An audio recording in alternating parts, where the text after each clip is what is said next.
नमस्कार मित्रांनो, स्वागत आहे तुमचं तोंडबंद या युट्यूब चॅनेलवर। आज आम्ही घेऊन आलो एक धक्कादायक आणि गंभीर घटना, अक्षय शिंदे एन्काउंटर प्रकरण, ज्याने संपूर्ण महाराष्ट्र हादरला आहे। 24 सप्टेंबर 2024 रोजी बदलापूर येथील बलात्कार प्रकरणातील मुख्य आरोपी अक्षय शिंदेचा एन्काउंटर झाला। पोलिसांनी सांगितले की अक्षय शिंदे पोलिसांच्या वाहनातून न्यायालयात जात असताना अचानक आक्रमक झाला। त्याने 2 पोलिसांवर हल्ला चढवला आणि त्यामुळे पोलिसांना प्रतिकार करावा लागला। या संघर्षात अक्षय शिंदेचा मृत्यू झाला। अक्षय शिंदेवर गंभीर आरोप होते। त्याच्यावर बलात्कार प्रकरणातील पुरावे ठोस असल्याने जर हा खटला न्यायालयात गेला असता तर त्याला फाशीची शिक्षा होण्याची शक्यता होती। काही अहवालानुसार तो मानसिक तणावात होता आणि त्याला कुठलीही वाट मोकळी दिसत नव्हती। सध्या या एन्काउंटरची चौकशी सुरू आहे। पोलिसांच्या वाहनांचे आणि घटनास्थळी असलेल्या पुराव्यांचे फॉरेन्सिक तपासणीसाठी परीक्षण करण्यात येत आहे। पोलिसांच्या सांगण्यानुसार अक्षय शिंदेचा आक्रमकपणा एवढा वाढला की तो पोलिसांच्या पकडीतून सुटण्याचा प्रयत्न करत होता।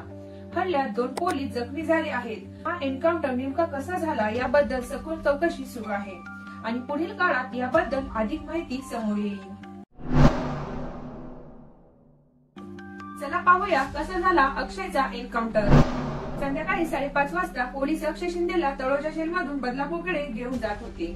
पोलिसांची गाडी 6:30 वाजता मुंब्रा बायपासला पोहोचली। अक्षय शिंदेनं पोलिसांची रिव्हॉल्वर हिसकावली आणि एपीआय निलेश मोरेंवर 2 गोळ्या झाडल्या। अक्षय शिंदेनं झाडलेली एक गोळी एपीआय मोरेंना लागली। पोलिसांनीही स्वरक्षणासाठी अक्षय शिंदेवर 3 गोळ्या झाडल्या। पोलिसांच्या गोळीबारामुळे जखमी झालेल्या अक्षयला कळवा रुग्णालयात नेण्यात आलं। डॉक्टरांनी अक्षय शिंदेला मृत घोषित केलं। अशा प्रकारे झाला अक्षयचा एन्काउंटर। अक्षय शिंदेच्या एन्काउंटर नंतर त्याचे काका अमर शिंदे यांनी गंभीर आरोप केले आहेत। त्यांच्या मते अक्षय या प्रकरणात मूळ आरोपी नव्हता आणि त्याला मुद्दाम फसवून या सगळ्या प्रकरणात पळवण्यात आलं होतं। तसेच अमर शिंदे यांनी पोलिसांवर अक्षयला ठरवून ठार मारल्याचा आरोप केला आहे।